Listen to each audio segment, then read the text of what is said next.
क्या कभी ऐसा सोचा है कि एक छोटा सा डिसीजन या बस एक मोमेंट का गुस्सा किसी की भी पूरी लाइफ बदल सकता है? बिल्कुल। और सबसे बड़ी प्रॉब्लम यही है कि लोग अक्सर अपनी भावनाओं के जाल में ऐसे फंस जाते हैं कि उन्हें सही रास्ता दिखाई ही नहीं देता। सही बात है। Hello friends, think pages TV में सबका स्वागत है। और आज के इस खास डीप डाइव में हम एक ऐसी बुक का पूरा कच्चा चिट्ठा खोलने वाले हैं जिसने काफी लोगों की थिंकिंग बदल दी है, मास्टर योर इमोशंस। हाँ, और ये टॉपिक इसलिए भी इम्पोर्टेंट है क्योंकि ये कोई बोरिंग थ्योरी नहीं है। ये हमारे रोजमर्रा के स्ट्रेस और एंजाइटी को कम करने का एकदम साइंटिफिक और प्रैक्टिकल तरीका है। एग्जैक्टली। हमारा आज का मिशन बहुत ही क्लियर है। हमें ये समझना है कि कैसे ये इमोशंस हम पर हावी होते हैं और कैसे कुछ बहुत ही सिंपल तरीकों से कोई भी इंसान अपनी भावनाओं का मास्टर बन सकता है। हाँ, और ये जानना कि हमारी भावनाएं न्यूरोलॉजिकल लेवल पर कैसे काम करती हैं, असल में आधी जंग जीतने जैसा है। क्योंकि जब दुश्मन सामने दिख जाता है ना, तो उसका खौफ अपने आप आधा रह जाता है। तो चलिए फिर इस जंग की शुरुआत एकदम बेसिक से करते हैं। भावनाओं को कंट्रोल करने से पहले यह समझना जरूरी है कि ये पैदा कहाँ से होती हैं। हमारे पास जो नोट्स हैं उनमें एक टर्म है नेगेटिविटी बायस। क्या इस बायस के पीछे के साइंस को थोड़ा डिकोड किया जा सकता है? इसे समझने के लिए हमें आज के इन एसी वाले कमरों से निकल के थोड़ा टाइम में पीछे जाना होगा, अपने पूर्वजों के दौर में। कल्पना कीजिए कि इंसान जंगलों या गुफाओं में रहता था। हाँ, सर्वाइवल वाला टाइम। बिल्कुल। उस समय अगर झाड़ियों के पीछे से जरा सी भी आहट होती थी तो उसे तुरंत खतरा मानना पड़ता था। ये जीवन और मृत्यु का सवाल था। अगर कोई सोचता कि अरे शायद हवा चल रही है, तो अक्सर वो अगले दिन का सूरज ही नहीं देख पाता था। ओहो, जो लोग थोड़ा डरे रहते थे वो बच गए और जो ज्यादा ही पॉजिटिव थे वो शिकार बन गए। एकदम सही। इवोल्यूशन के दौरान हमारे दिमाग की वायरिंग ही कुछ ऐसी हो गई कि वो पॉजिटिव चीजों की तुलना में नेगेटिव चीजों को बहुत मजबूती से पकड़ता है। ये कोई बीमारी नहीं है यार, ये बस एक सर्वाइवल मैकेनिज्म था। ये तो बहुत ही डीप बात है। आज हम इस मॉडर्न युग में जहां वाईफाई और एआई है, वहां भी एक पुराने आदिम सॉफ्टवेयर के साथ जी रहे हैं जो हर जगह बस झाड़ियों के पीछे शेर ढूंढ रहा है। सटीक एनालॉजी है। आज किसी जंगली जानवर से तो खतरा नहीं है, लेकिन जब ऑफिस में बॉस थोड़ा तेज आवाज में बात कर ले या कोई दोस्त मैसेज का रिप्लाई ना करे या सोशल मीडिया पर कोई नेगेटिव कमेंट आ जाए, एग्जैक्टली, तो हमारा दिमाग उसी पुराने तरीके से रिएक्ट करता है। एमिगडाला, जो दिमाग का अलार्म सिस्टम है, उसे लगता है कि कोई जानलेवा खतरा आ गया है। वो तुरंत शरीर को स्ट्रेस और चिंता वाले केमिकल से भर देता है। तो जब कोई इंसान कहता है कि मैं बात बात पर इतना नेगेटिव क्यों सोचता हूं, तो असल में उसका दिमाग बस उसे जिंदा रखने की अपनी पुरानी ड्यूटी निभा रहा है। ये जानना अपने आप में एक बहुत बड़ी राहत है ना? और इसके अलावा खुशी और डोपामीन का भी एक बहुत ही इंटरेस्टिंग खेल है। अक्सर सोसाइटी में ये माना जाता है कि अगर कोई बहुत बड़ी चीज मिल जाए या कोई महंगी गाड़ी खरीद ली जाए तो लाइफ टाइम की खुशी मिल जाएगी। हाँ, सबको ये लगता है कि बस वो एक चीज मिल जाए तो लाइफ सेट है। पर यहीं पर साइकोलॉजी का एक और रूल आता है जिसे हेडोनिक अडैप्शन कहते हैं। जब कोई इंसान नई कार खरीदता है या लेटेस्ट फोन लेता है तो दिमाग में डोपामीन रिलीज होता है, खुशी का केमिकल, राइट? हाँ, इंसान को लगता है कि वो 7वें आसमान पर है। लेकिन मजे की बात यह है कि ये फीलिंग कभी टिकती नहीं है। बिल्कुल नहीं टिकती। उस नई कार की जो महक है और जो एक्साइटमेंट है वो कुछ ही हफ्तों में एकदम नॉर्मल लगने लगता है। वो एक रूटीन बन जाता है। इसके पीछे भी एक रीजन है। अगर वो खुशी हमेशा बनी रहती तो इंसान कभी आगे बढ़ने या कुछ नया खोजने की प्रेरणा ही खो देता। इसलिए दिमाग डोपामिन के लेवल को वापस उसी नॉर्मल स्टेज पर ले आता है जहां वो पहले था। और फिर एक नई रेस शुरू हो जाती है इंसान की। बिल्कुल। लेकिन जो खुशी का असली गणित है ना, वो इस रेस से एकदम अलग है। रिसर्चर सोंजा ल्यूबोमिर्स्की का एक बहुत फेमस 50-40-10 रूल है खुशी को लेकर। ये 50-40-10 रूल सुनने में तो किसी स्टॉक मार्केट के इन्वेस्टमेंट पोर्टफोलियो जैसा लग रहा है। इसे थोड़ा डिटेल में समझते हैं। इस रिसर्च के हिसाब से किसी भी इंसान की टोटल खुशी का 50% हिस्सा उसके जेनेटिक्स या डीएनए से तय होता है। कुछ लोग पैदाइशी ही अपने नेचर में थोड़े ज्यादा शांत या खुश रहते हैं। इसे बदला नहीं जा सकता। अच्छा। और जो सबसे शॉकिंग बात है वो ये कि सिर्फ 10% खुशी बाहरी चीजों पर डिपेंड करती है। पैसा, कौन सी गाड़ी है या इंसान के शहर में रहता है। वेट सिर्फ 10%। मतलब लोग अपनी पूरी जिंदगी का 90% टाइम और एनर्जी इसी 10% को पाने में लगा देते हैं। यही तो सबसे बड़ी विडंबना है। और जो बाकी 40% बचता है वो पूरी तरह से इंसान के इंटरनल एटीट्यूड यानी उसके नजरिए और दुनिया को देखने के तरीके पर डिपेंड करता है। और अच्छी बात यह है कि इस 40% को हम एक्टिवली कंट्रोल कर सकते हैं, बदल सकते हैं। यहां इस बात को और अच्छे से समझने के लिए एक बड़ी मस्त एनालॉजी दिमाग में आ रही है। ये जो बाहरी चीजों से, जैसे नई गाड़ी या गैजेट से मिलने वाला डोपामिन है ना, ये एकदम स्मार्टफोन की बैटरी जैसा है। हाँ, सही कहा। जब कोई नई चीज मिलती है तो वो फोन को चार्जर में लगाने जैसा होता है। बैटरी तुरंत 100% दिखती है, लेकिन जैसे ही नॉर्मल लाइफ आगे बढ़ती है वो बैटरी बहुत तेजी से ड्रेन होने लगती है और कुछ ही दिन में वापस रेड कलर पर आ जाती है। बिल्कुल सटीक। लेकिन वो जो 40% हमारा इंटरनल नजरिया है वो एक असली पावर बैंक की तरह है। वो किसी बाहरी सॉकेट पर डिपेंड नहीं है, वो इंसान के अंदर ही फिट है। अगर वो पावर बैंक चार्ज्ड है तो बाहर चाहे जो भी हंगामा हो रहा हो, इंसान लंबे टाइम तक मोटिवेटेड रहता है। एकदम परफेक्ट तरीके से समझाया। और यहीं से ये डीप डाइव एक बहुत ही अहम सवाल की तरफ मुड़ता है। अगर 40% खुशी हमारे नजरिए पर डिपेंड है तो दुनिया को देखने के अपने तरीके यानी इंटरप्रिटेशंस को कैसे बदला जाए? और शायद नजरिया बदलने का सबसे पहला स्टेप ये मानना है कि भावनाएं कोई पत्थर की लकीर नहीं है, वो टेम्पररी होती हैं। नोट्स में एक पेनीलोप नाम की महिला का बड़ा ही रिलेटेबल सा एग्जाम्पल है। हाँ, पेनीलोप का केस बहुत कॉमन है।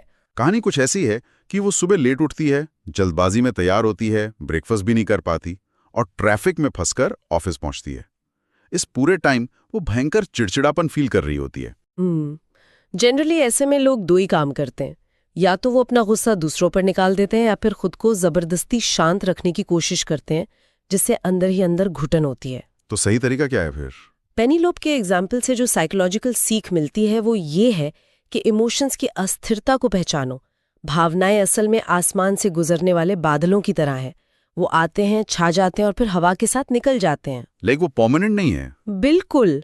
अगर कोई खुद से ये कह सके कि हाँ, आज की शुरुआत खराब रही और इस वक्त मुझे तेज चिड़चिड़ाहट हो रही है, लेकिन ये कोई स्थायी चीज नहीं है, ये खुद ब खुद चली जाएगी, तो वो उस भावना की पावर को उसी वक्त आधा कर देता है। इसे कहते हैं इमोशंस को खुद पर हावी होने से पहले ही डिकोड कर लेना। लेकिन इसके लिए हमें अपने दिमाग में बैठी कुछ गलत धारणाओं को हटाना होगा। बुक में 7 ऐसी आम गलत धारणाओं की बात की गई है जो लोगों को बेवजह दुखी रखती हैं। हाँ, जैसे सबसे पहली धारणा है कैटास्ट्रोफाइजिंग, मतलब हर छोटी मुश्किल को तुरंत एक बहुत बड़ी त्रासदी मान लेना। केटी का मामला, जब उसे पता चला कि उसकी जॉब जाने वाली है तो बहुत डर गई। उसे लगा कि बस लाइफ खत्म। लेकिन फिर उसने अपने उसी 40% वाले पावर बैंक का यूज किया। उसने इसे एक प्रॉब्लम के बजाय उस करियर को खोजने के मौके की तरह देखा जो वो हमेशा से करना चाहती थी। बिल्कुल। इसी तरह सोसाइटी के भी कुछ प्रेशर होते हैं, जैसे एक फिक्स उम्र में शादी और बच्चों का दबाव। लोग अक्सर समाज के डर से डिसीजन लेते हैं, अपनी खुशी या तैयारी से नहीं। और एक और बहुत ही खतरनाक धारणा है फ्यूचर का डर। फ्यूचर का डर? हाँ, इंसान अक्सर इसी टेंशन में जीता है कि कल क्या बुरा हो जाएगा, और इस काल्पनिक डर के चक्कर में वो अपना आज पूरी तरह से बर्बाद कर लेता है। एक सेकंड, यहाँ मुझे थोड़ा सा डाउट है, जो कई लोगों के मन में भी आ रहा होगा। हम फ्यूचर के डर को पूरी तरह से नेगेटिव बोल रहे हैं, लेकिन क्या भविष्य को लेकर थोड़ा बहुत डरना एकदम गलत है? अच्छा सवाल है। मेरा मतलब है, अगर इंसान के अंदर कल को लेकर बिल्कुल कोई डर ही ना हो तो क्या वो फ्यूचर की प्लानिंग करेगा? क्या थोड़ा सा डर इंसान को अलर्ट और डिसिप्लिन में नहीं रखता? यहाँ हमें साइकोलॉजी में डर और सजगता यानी विजिलेंस के बीच की बहुत ही बारीक लाइन को समझना होगा। आने वाले कल के लिए प्लानिंग करना, पैसे सेव करना, ये सजगता का हिस्सा है, ये बुद्धिमानी है। सजगता कहती है कि कल बारिश हो सकती है, इसलिए छाता साथ रख लो। हाँ, ये तो नॉर्मल है। लेकिन डर या एंग्जाइटी तब शुरू होती है जब इंसान छाता तो रख लेता है, लेकिन आसमान की तरफ देखकर इतना घबरा जाता है कि वो घर से बाहर ही नहीं निकलता। ओहो, ये तो बहुत ही क्लियर डिफरेंस है। मतलब प्लानिंग करना समझदारी है, लेकिन पैनिक करना एक बीमारी है। एग्जैक्टली। डर तब खतरनाक है जब वो आपके आज के काम को रोक दे। फ्यूचर की अनिश्चितता पर किसी का कंट्रोल नहीं है। इंसान सिर्फ आज की तैयारी को बेहतर कर सकता है। हमेशा खुद को सही साबित करने की जिद पालना जो बहुत स्ट्रेस देती है। हाँ, और पीपल प्लीजिंग भी, जहाँ इंसान दूसरों को खुश करने के चक्कर में अपनी खुद की पहचान मिटा देता है। और इन सब में जो एक आखिरी और सातवीं धारणा है, वो शायद सबसे डेंजरस है। ये मान लेना कि हम अपनी सिचुएशन को बदल ही नहीं सकते, जिसे सीखी हुई बेबसी या लर्न्ड हेल्पलेसनेस कहते हैं। बिल्कुल, ये फीलिंग इंसान को अंदर से खोखला कर देती है। ऐसे में मुझे लगता है कि एक बहुत ही गहरी बात हमें याद रखनी चाहिए। अक्सर लोग हार मान लेते हैं, पर वो कहते हैं ना, खुद से लड़ने का जुनून रखो, दुनिया अपने आप जीत जाओगे। वाह, क्या बात है। बहुत ही पावरफुल बात कही। बाहरी दुनिया को हम कंट्रोल नहीं कर सकते, लेकिन अपना रिएक्शन हमेशा हमारे हाथ में होता है। बिल्कुल। अच्छा, ये सब बातें सुनने में तो बहुत अच्छी और फिलोसॉफिकल लगती हैं, लेकिन थोड़ा प्रैक्टिकल ग्राउंड पर आते हैं। माइंडसेट बदलना एक स्लो और लाइफ टाइम प्रोसेस है। हाँ, रातों रात तो नहीं होता। पर मान लीजिए किसी दिन अचानक कोई बहुत ही डीप नेगेटिव फीलिंग आ जाए, अचानक शरीर गुस्से से कांपने लगे, तो उस वक्त ठीक उसी मोमेंट पर खुद को उस भावना से कैसे फ्री किया जाए? ये इस पूरे डीप डाइव का सबसे क्रिटिकल और प्रैक्टिकल सवाल है, क्योंकि जब इमोशंस हावी होते हैं तो वो सिर्फ दिमाग तक नहीं रहते, वो शरीर पर अटैक करते हैं। शरीर पे कैसे? जब किसी को बहुत तेज गुस्सा आता है और वो उसे दबाने की कोशिश करता है, तो शरीर में कॉर्टिसोल नाम के स्ट्रेस हार्मोन का लेवल बढ़ जाता है, हार्ट बीट तेज हो जाती है, पसीना आने लगता है। भावनाओं को लंबे समय तक दबाकर रखना फिजिकल हेल्थ के लिए बहुत बुरा है। तो ऐसे में तुरंत रिलीफ पाने का साइंटिफिक तरीका क्या है? इसका सबसे पहला और बेसिक तरीका है अपनी भावनाओं को सही लेबल देना। हम अक्सर कहते हैं, मैं बहुत दुखी हूं या मैं बहुत गुस्से में हूं। साइकोलॉजिकली ये सेंटेंस ही गलत है। गलत कैसे? मतलब ये तो बड़ी नॉर्मल सी भाषा है। जब कोई कहता है मैं दुखी हूं, तो वो अनजाने में दुख को अपनी पूरी आइडेंटिटी बना लेता है। दिमाग मान लेता है कि उसका पूरा वजूद ही दुख है। इसके बजाय सही तरीका ये कहना है, मुझे इस वक्त दुख महसूस हो रहा है। अच्छा, मतलब मैं खुद दुख नहीं हूं, दुख केवल एक एक्सपीरियंस है, एक लहर है जो मेरे अंदर से गुजर रही है। एग्जैक्टली। आइडेंटिटी और एक्सपीरियंस के बीच का ये गैप ही इंसान को बचाता है। एमिली नाम की एक महिला का बड़ा अच्छा एग्जाम्पल है। क्या हुआ था उसके साथ? एमिली अक्सर खुद को एक फेलियर मानती थी, क्योंकि उसने अपने लिए एक ऐसी टू डू लिस्ट बना ली थी जिसे एक दिन में पूरा करना इम्पॉसिबल था। जब वो काम पूरे नहीं होते तो वो सोचती, मैं ही किसी लायक नहीं हूं। फेलियर उसकी पहचान बन गई थी। हाँ, लेकिन जब उसने इस लेबलिंग को समझा, इमोशंस को खुद से अलग किया और गोल्स को छोटे हिस्सों में बांटा, तो उसका खोया हुआ कॉन्फिडेंस वापस आ गया। इस कॉन्सेप्ट को दिमाग में हमेशा के लिए फिक्स करने के लिए एक आसान एग्जाम्पल लेते हैं। हमें अपनी भावनाओं को बिल्कुल अपने कपड़ों की तरह समझना चाहिए। कपड़ों की तरह? हाँ, जैसे हम मौसम के हिसाब से कपड़े पहनते हैं। सर्दियों में हम भारी ऊनी जैकेट पहनते हैं, लेकिन जैसी ही सर्दियां खत्म होती हैं, हम उस जैकेट को उतारकर अलमारी में टांग देते हैं। कोई भारी गर्मी में विंटर जैकेट पहनकर नहीं घूमता ना। बिल्कुल नहीं। उसी तरह भावनाएं हमारी स्किन या हमारी आइडेंटिटी नहीं है, वो बस एक टेम्पररी पहनावा है। सिचुएशन ने गुस्सा दिलाया, इंसान ने उसे पहना, महसूस किया, और जब सिचुएशन खत्म हुई तो उस गुस्से को खूंटी पर टांग दिया। क्या बात है यार, ये बहुत ही ब्यूटीफुल विजुअल है। और इसी जैकेट को उतार कर टांगने के प्रोसेस को साइंटिफिक तरीके से करने का एक प्रूवन मेथड है, द सेडोना मेथड। हाँ, द सेडोना मेथड। ये तो काफी फेमस टेक्निक है ना? हाँ, ये हेल डस्किन ने डेवलप की थी। ये इस सिद्धांत पर काम करती है कि इमोशंस से लड़ने की बजाय उन्हें रिलीज किया जाए। इसके 3 मेन तरीके हैं। पहला, उन्हें जाने दें, यानी लेट इट गो। दूसरा, उन्हें बस वहीं रहने दें, उनसे न लड़ें। और तीसरा, पूरी तरह से उनका स्वागत करें। वेलकम करना मतलब दर्द का या गुस्से का स्वागत कौन करना चाहेगा यार? यहीं पर सारा मैजिक है।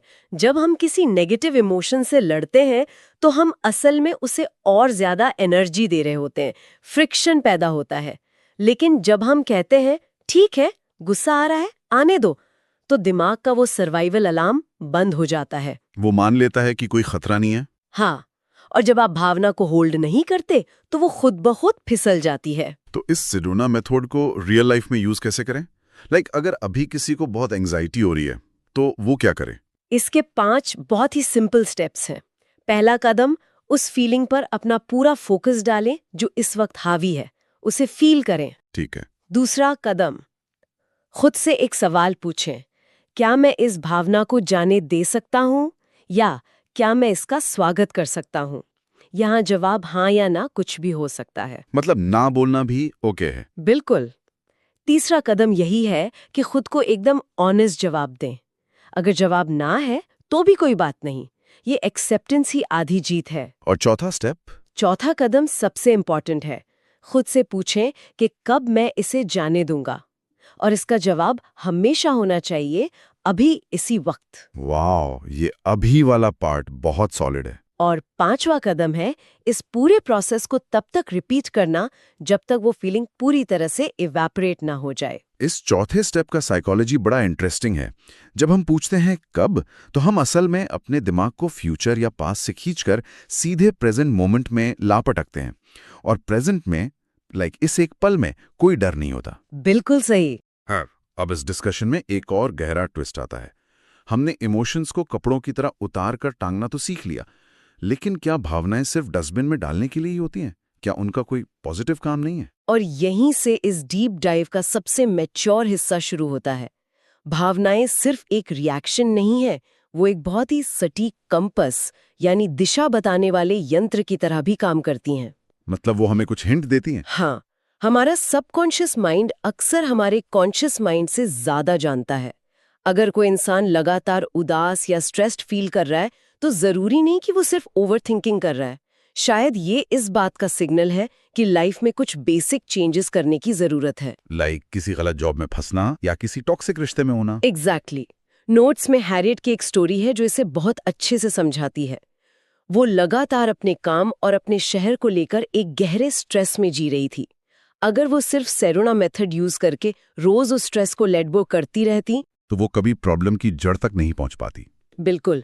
उसने अपनी उस नेगेटिव फीलिंग को दबाया नहीं, बल्कि उसके साथ बैठी। उसने उसे सुना। उस घुटन ने उसे बताया कि वो जिस माहौल में है वो उसके लिए नहीं बना है। और फिर उसने क्या किया? उसी नेगेटिव फीलिंग ने उसे शहर बदलने और नया करियर शुरू करने की हिम्मत दी। और जब उसने नई शुरुआत की तो उसकी लाइफ एकदम सेटिस्फाइंग हो गई। अगर उसने उस अलार्म को म्यूट कर दिया होता तो वो जिंदगी भर उसी घुटन में रहते। मतलब भावनाएं एक कार के डैशबोर्ड पर चमकने वाली रेड वार्निंग लाइट की तरह है। हम लाइट को फोड़कर प्रॉब्लम सॉल्व नहीं कर सकते, हमें देखना होगा कि लाइट जल क्यों रही है। बहुत सही कहा। और इसी अवेयरनेस को चेक करने के लिए एक शानदार थियोरी है, लाइन के ऊपर और नीचे का सिद्धांत। ये 15 कमिटमेंट्स ऑफ कॉन्शियस लीडरशिप वाली बात हो रही है ना? हाँ, ये एक मेंटल डिवाइडिंग लाइन खींचता है। जब इंसान पॉजिटिविटी और ग्रैटिट्यूड से भरा होता है, जब वो सीखने को तैयार रहता है तो वो लाइन के ऊपर होता है। लेकिन जब वो गॉसिप कर रहा होता है या सिर्फ कमियां निकाल रहा होता है तो वो लाइन के नीचे आ जाता है। और ये कैसे पता चले कि हम ज्यादातर टाइम लाइन के किस तरफ हैं? इसके लिए एक बड़ा प्रैक्टिकल तरीका है, अपनी भावनाओं को ट्रैक करना। हर दिन के आखिर में अपनी फीलिंग्स को 1 से 10 के स्केल पर रेट करना। बिल्कुल। 1 मतलब बहुत बुरा दिन और 10 मतलब एकदम बेहतरीन दिन। लेकिन यहाँ मेरे मन में एक बड़ा प्रैक्टिकल डाउट आ रहा है। अगर कोई इंसान रोज अपनी हर छोटी फीलिंग को 1 से 10 तक रेट करने लगे, हर बार डायरी में लिखने लगे, तो क्या वो ओवर एनालिसिस का शिकार नहीं हो जाएगा? मतलब वो हर पल खुद को ही जज करने लगेगा कि यार आज मेरा स्कोर 4 क्यों है? ये सवाल बहुत लाजमी है और लोग अक्सर इस जाल में फंस जाते हैं। यहीं पर हमें सेल्फ अवेयरनेस और फालतू की रूमिनेशंस के बीच का फर्क समझना होगा। भावनाओं को रिकॉर्ड करने का मतलब हर बात की बाल की खाल निकालना नहीं है। इसका असली मकसद सिर्फ एक पैटर्न को पहचानना है। पैटर्न से मतलब? जब कोई इंसान 1-2 हफ्ते तक अपना स्कोर देखता है तो उसे कुछ कड़वे सच दिखते हैं। जैसे वो नोटिस करता है कि जब भी मैं उस फला इंसान से मिलता हूं तो मेरा स्कोर अगले 2 दिन तक डाउन रहता है, या जब मैं सोशल मीडिया ज्यादा चलाता हूं तो मेरी एंग्जाइटी बढ़ जाती है। ओहो, मतलब ये ट्रैकिंग असल में एक इमोशनल ऑडिट है। हाँ, एक बार जब इंसान अपने इन ट्रिगर्स को पहचान लेता है तो वो ओवरथिंकिंग से बच जाता है, क्योंकि अब उसे प्रॉब्लम का असली रीजन पता है। क्या बात है, मतलब ये ऑडिट इंसान को इमोशनली बैंकरप्ट होने से बचाता है। तो चलिए इस पूरे साइकोलॉजिकल डिस्कशन को थोड़ा समराइज करते हैं। तो बुलेट पॉइंट्स में हमारे मेन टेकअवेज क्या रहे? पहला तो यही कि इवोल्यूशन ने हमें नेगेटिविटी की तरफ झुकाया जरूर है, लेकिन हमारी खुशी का 40% आज भी हमारे अपने हाथ में है। हाँ, हमारा एटीट्यूड। और दूसरा, हमने ये समझा कि इमोशंस टेम्पररी हैं, वो हमारी पहचान नहीं बल्कि एक बदलते मौसम की तरह हैं। बिल्कुल। और सेडोना मेथड जैसी टेक्निक्स हमें अवांछित भावनाओं से तुरंत रिलीफ दिलाने का एक बहुत ही पावरफुल टूल देती है। और सबसे इंपॉर्टेंट पॉइंट ये कि नेगेटिव फीलिंग्स हमेशा हमारी दुश्मन नहीं होती। अगर हम उन्हें सही से सुने तो वो लाइफ का एक कंपास बन सकती हैं, जो दिशा बदलने का हिंट देती हैं। एकदम सही। और ये सारा नॉलेज तभी काम का है जब हम इसे अप्लाई करें। तो अगली बार जब भी बहुत तेज गुस्सा आए या स्ट्रेस हो, तो बस एक पल के लिए रुक कर उस फीलिंग को खुद से अलग करके देखें। बस इतना सोचें कि मुझे गुस्सा महसूस हो रहा है, मैं खुद गुस्सा नहीं हूं। ये छोटी सी ट्रिक इस भावना के पावर को कम कर देगी। इस डीप डाइव को खत्म करने से पहले मैं एक ऐसा थॉट छोड़ना चाहता हूं जो शायद इस पूरी चर्चा को एक नए एंगल से देखने पर मजबूर कर दे। वो क्या? देखिए, आज हमने नेगेटिव इमोशन से बचने, उन्हें लेट गो करने और शांत रहने की बहुत बात की, एक बैलेंस लाइफ की वकालत की। लेकिन जरा हिस्ट्री के पन्नों को पलटकर सोचिए। दुनिया की जो सबसे बेहतरीन आर्ट है, सबसे गहरी कविताएं हैं, या जो बड़े क्रांतिकारी बदलाव हुए हैं, वो अक्सर किसी गहरी उदासी या भयंकर दर्द से ही पैदा हुए हैं। ये तो सच है। मतलब एक टूटे हुए दिल या एक डीप फ्रस्ट्रेशन ने ही दुनिया को महान चीजें दी हैं। तो सवाल यह है कि अगर हम एक मशीन की तरह अपने दिमाग के सारे पुर्जे एकदम फिक्स कर लें, सारी नेगेटिविटी खत्म कर दें, तो क्या इंसानियत अपनी उस गहराई और उस क्रिएटिविटी से हमेशा के लिए दूर हो जाएगी, जो अक्सर सिर्फ दर्द की आग में ही निखरती है? ये वाकई एक बहुत ही गहरा पैराडॉक्स है, सोचने वाली बात है। बिल्कुल। तो दोस्तों, इसी थॉट के साथ आज की इस डीप डाइव को यहीं रोकते हैं। अगर सच में अपनी लाइफ का माइंडसेट चेंज करना है तो आज से ही इन चीजों पर एक्शन लेना स्टार्ट करें। हाँ, क्योंकि सिर्फ सुनने से कुछ नहीं होगा, अप्लाई करना जरूरी है। तो अगर आपको ये डीप ड्राइव पसंद आया हो तो इस वीडियो को लाइक करें, अपने दोस्तों के साथ शेयर करें और थिंक पेजेस टीवी को सब्सक्राइब करना ना भूलें। अगली बार फिर किसी नए टॉपिक के साथ मिलेंगे। तब तक के लिए अपनी भावनाओं को थोड़ा करीब से समझते रहिए। Take care.